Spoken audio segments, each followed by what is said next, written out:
Sa sobrang cheese at saka meat, hindi ko na makita ang pasta.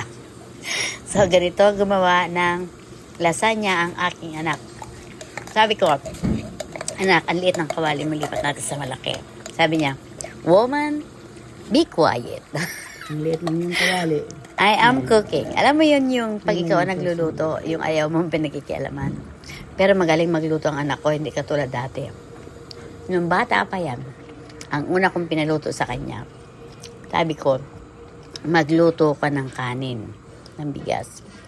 Ang ginawa niya sa bigas, kumuha siya ng bigas sa bigasan, sinaing niya. Naamoy ko na lang at umuusok na yung kusina. Ganon siya nag-umpisang magluto.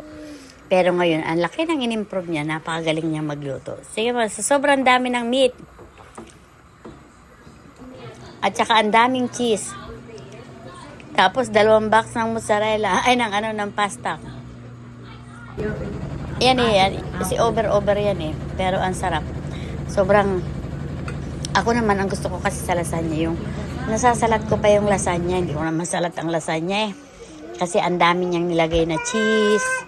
Tapos yung meat, dapat lang, even lang. Pero, kasi niya yan recipe niya yan. Ayaw kong makialam eh. Iba kasi yung recipe niya. Pero, ako mas gusto ko pa rin ang lasagna ng Pilipinas.